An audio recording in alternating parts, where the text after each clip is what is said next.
Hi friends, Miss Lara here. I'm going to go ahead and try something new where you guys see the words instead of my face while I'm reading for this video. Let me know if you like it or not. And yeah, that's just what I'm going to do this time. I'm going to go ahead and read 2 or 3 chapters, depending on how much time it takes. Okay, you guys ready? This is chapter 2 of our Goosebumps book, The Haunted School. I pressed my back tight against the wall. "What are you going to do?" I repeated. "I'm going to walk home if you ever let me," she growled. She spun away, her hands squeezed into tight fists. I said I was sorry. I called after her. She vanished up the stairs without turning back. Those weird gray eyes stayed in my mind. I gave her time to leave the building. Then I started up the stairs. It was a long climb to the top floor. My legs still felt a little shaky from running into this strange girl, and it was kind of eerie being the only person up here. My shoes thudded on the hard steps, and the sound thundered in the empty stairwell. The hall stretched out like long, dark tunnels. I was out of breath when I finally reached the landing on the 3rd floor. I started down the hall, humming to myself. My voice sounded hollow in the empty hall. It echoed off the long row of gray lockers. I stopped humming as I made my first right turn. I passed an empty teacher's lounge, a computer lab, then some rooms that looked empty.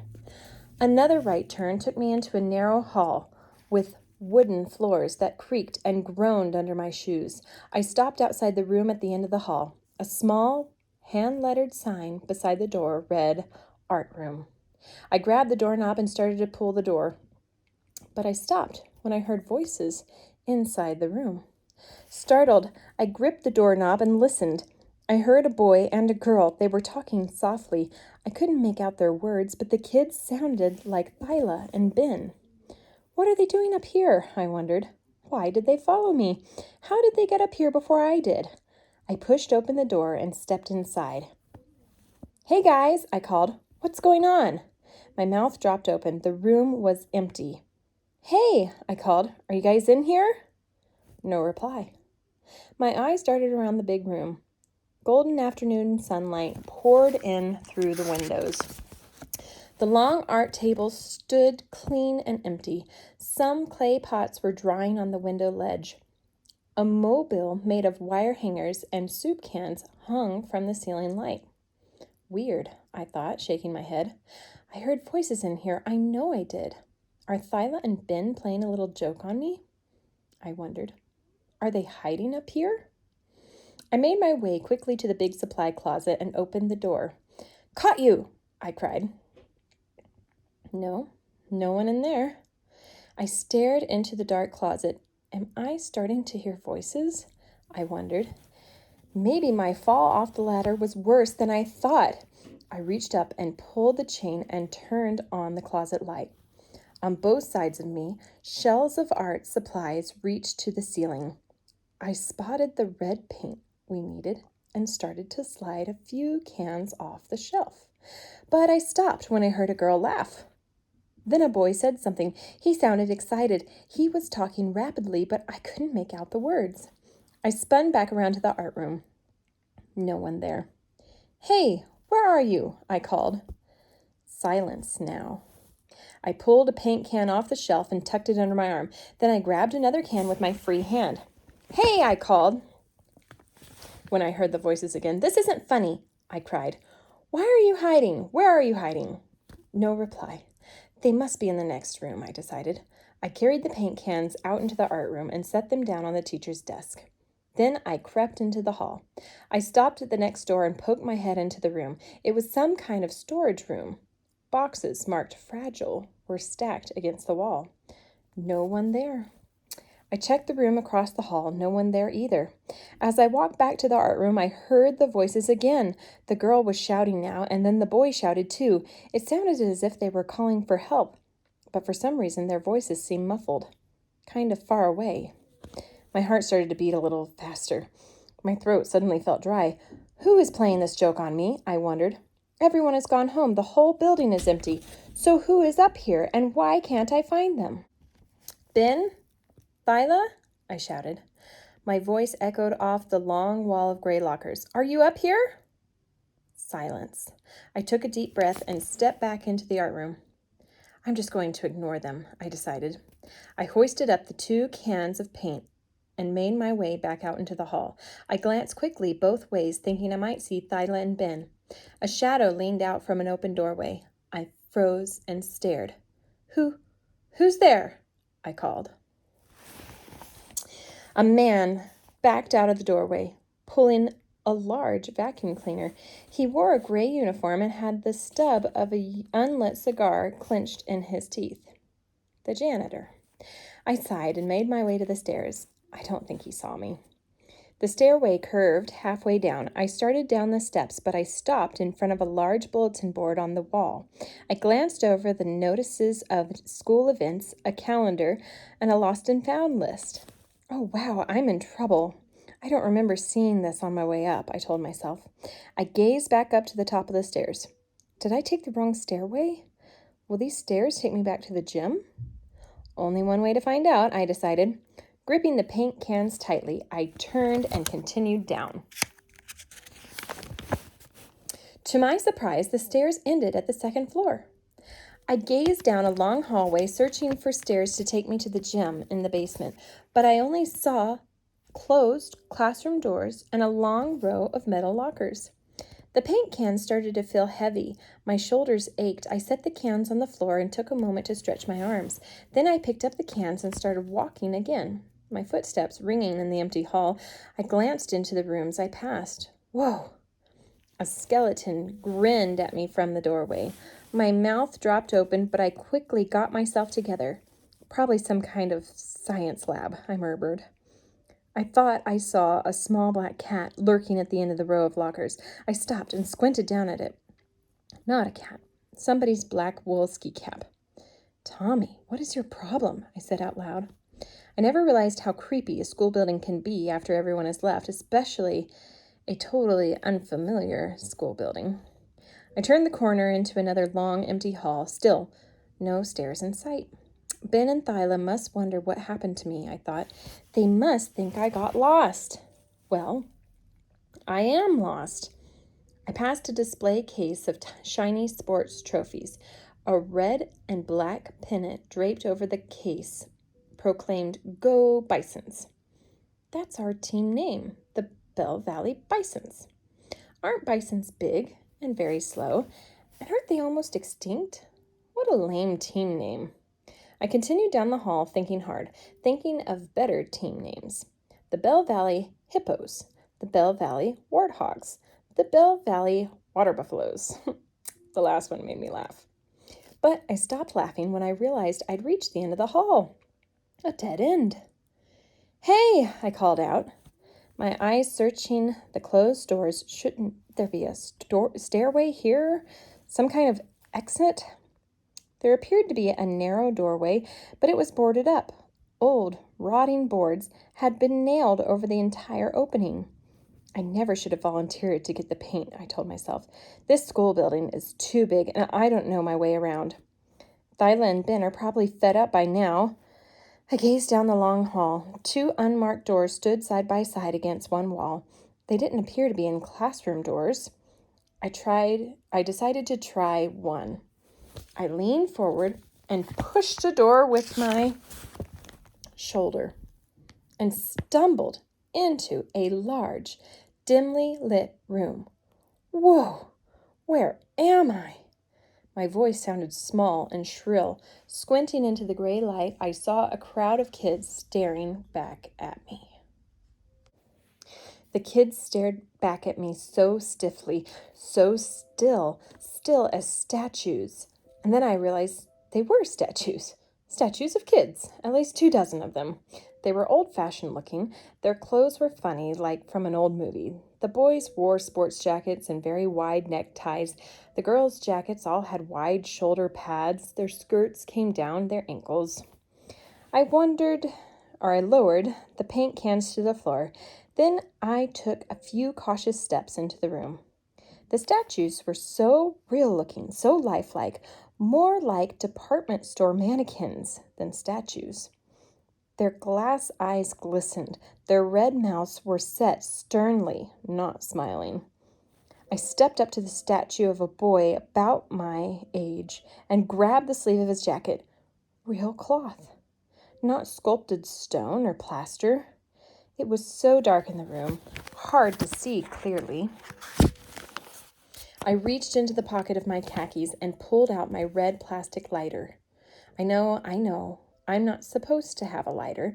There's no reason why I would have one except my grandfather gave me a lighter a few weeks before he died, and I've carried it around with me as a good luck charm ever since.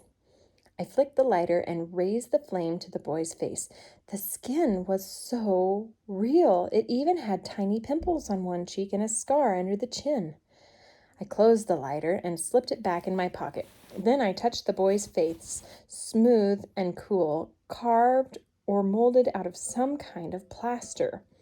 I rubbed my finger over one of his eyes, some kind of glass or plastic. I tugged at the back of his dark brown hair. It started to slide off. A wig. Beside him stood a statue of a tall, thin girl in a black sweater and a long, straight black skirt down to her ankles. I gazed up into her dark, shiny eyes. She appeared to stare back at me. So sad. Her expression seemed so sad to me. Why weren't any of these statues smiling? I squeezed her hand. Cool plaster. Why are these statues here? I wondered. Who put them here in the hidden room? Is it some sort of an art project? I stepped back and spotted an engraved sign over the door. My eyes moved quickly over the big block letters. Class of 1947. I stared at the sign, read it again, then I turned back to the room full of statues. Another one of the statues called out, "What are you doing here?" Huh? I let out a loud gasp. "What are you doing here, young man?" the voice repeated. Blinking hard, I whirled around, and I saw Mrs. Borden, the principal, standing in the open doorway. You're not a statue," I blurted out. She moved quickly into the room, holding a clipboard against the front of her sweater. "No, I'm not," she replied without smiling. She glanced down at the 2 paint cans on the floor, then she stepped up beside me, her eyes studying me. Mrs. Borden is very short. She is only an inch or 2 taller than me, and she's kind of chubby. She has curly black hair and a round pink face. She always seems to be blushing. Some kids told me that she's really nice. I met her only for a moment when I showed up at Bell Valley my first morning. That morning, she was all upset about a pack of dogs that were swarming all over the playground and frightening the little kids. She didn't have time to talk to me. Now she stood so close to me, I could smell the peppermint on her breath. "Tommy, I think you must be lost," she said softly. I nodded. "Yeah, I guess," I murmured. "Where are you supposed to be?" she asked, still clutching the clipboard to her chest. "The gym," I replied. She finally smiled. "You're a long way from the gym. This is the entrance to the old building. The gym is in the new building, way on the other side," she gestured with the clipboard. "I took the wrong stairs," I explained. "I was coming from the art room and—" "Oh, right. You're on the dance decorations committee," she interrupted. "Well, let me show you how to get back downstairs." I turned to the statues. They all stood so still, so silently. They seemed to be eavesdropping on Mrs. Borden and me. "What is this room?" I asked. She put a hand on my shoulder and started to move me toward the door. "It's a private room," she said softly. "But what is it?" I repeated. "I mean, these statues. Who are these kids? Are they real kids or something?" She didn't reply. Her hand tightened on my shoulder as she guided me to the door. I stopped to pick up the paint cans. When I glanced back at Mrs. Borden, her expression had changed. "This is a very sad room, Tommy," she said, her voice just above a whisper. "These kids were the very first class in school." "The class of 1947? I asked, glancing at the sign. The principal nodded. Yes, just about 50 years ago. There were 25 kids in the school, and one day they all disappeared. Huh? Startled by her words, I dropped the paint cans to the floor. They vanished, Tommy, Mrs. Borden continued, turning her gaze to the statues. Vanished into thin air. 1 minute they were here in the school, and the next minute they were gone. Forever. Never seen again. But, I sputtered. I didn't know what to say. How could 25 kids vanish? Mrs. Borden sighed. It was a terrible tragedy, she said softly. A terrible mystery. The parents, the poor parents. Her voice caught in her throat. She took a deep breath. They were so heartbroken. The parents had the school boarded up, closed forever. The town built a new school around it. The old building has stood empty ever since that horrible day. And these statues? I asked. A local artist made them, Mrs. Borden replied. He used a class photo, a photo of everyone. The artist used the photo to make these statues, a tribute to the missing children. I stared at the room full of statues. Kids. Vanished kids. Weird, I muttered. I picked up the paint cans. Mrs. Borden opened the door. I didn't mean to come in here, I apologized. I didn't know. No problem, she replied. This building is very big, very confusing. I led the way out to the hall. She closed the door carefully behind us. Follow me, she said. The heels of her shoes clicked loudly on the hard floor. As she walked, swinging the clipboard at her side, she walked really fast for a tiny person. Holding a paint can in each hand, I had to struggle to keep up with her. How are you getting along, Tommy? She asked. Aside from getting lost, I mean. Fine, I said. Everyone's been really great. We turned a corner. I had to jog to catch up to her. We turned another corner into a brighter hallway. The tile walls were a bright yellow. The linoleum floor gleamed. This is where you meant to go, Mrs. Borden announced. And there is the stairway down to the gym. She pointed the way, then smiled at me. I thanked her and hurried off. I couldn't wait to get back to the gym. I hoped Thyla and Ben weren't angry about how long it took me. I was really eager to ask them about the class of 1947. I wanted to hear what they knew about all those missing kids. Holding the cans of red paint, I made my way down the 2 flights of stairs to the basement.